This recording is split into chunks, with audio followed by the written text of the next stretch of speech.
Let's talk about Andy Warhol. Andy Warhol was one of the most prolific and popular artists of his time, blending both avant-garde and commercial sensibilities. Andy Warhol was a successful magazine and advertising illustrator who became a leading artist of the 1960s pop art movement. He explored a wide variety of artistic forms, including performance, film, video installations, and writing. Warhol passed away on February 22, 1987, in New York. Born Andrew Warhol on August 6, 1928, in the Oakland neighborhood of Pittsburgh, Pennsylvania, Warhol came from a family of Slovak immigrants. When he graduated with a Bachelor of Fine Arts degree in 1949, Warhol moved to New York to pursue a career as an artist. He landed a job with Glamour magazine, and became one of the most successful commercial artists of the 1950s.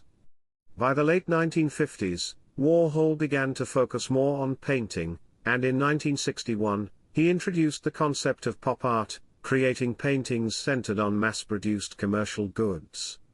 In 1962, he exhibited the now iconic Campbell's paintings. These small canvases depicting everyday consumer products caused a stir in the art world, thrusting Warhol and pop art into the national spotlight for the first time. He also painted portraits of celebrities in bright, garish colors. His most famous subjects include Marilyn Monroe, Elizabeth Taylor, Mick Jagger, and Mao Zedong. His portrait 8 Elvises eventually resold for $100 million in 2008, making it one of the most valuable paintings in history. In 1964, Warhol opened his own art studio, a large silver-painted warehouse known as The Factory.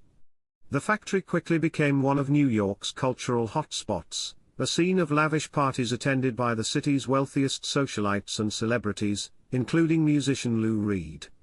Reed paid tribute to the outcasts and transsexuals he met at the Factory with his hit song Walk on the Wild Side. Warhol was a friend of Reed and managed Reed's band, The Velvet Underground. Warhol also ventured into new directions, publishing his first book, Andy Warhol's Index, in 1967. In 1968, however, Warhol's flourishing career nearly came to an end. He was shot by Valerie Solanas, an aspiring writer and radical feminist, on June 3. Warhol was severely injured in the attack. Solanas had appeared in one of Warhol's films and was reportedly angry at him for refusing to use a script she had written.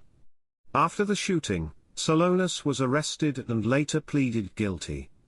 Warhol spent weeks recovering in a New York hospital and underwent multiple surgeries afterward.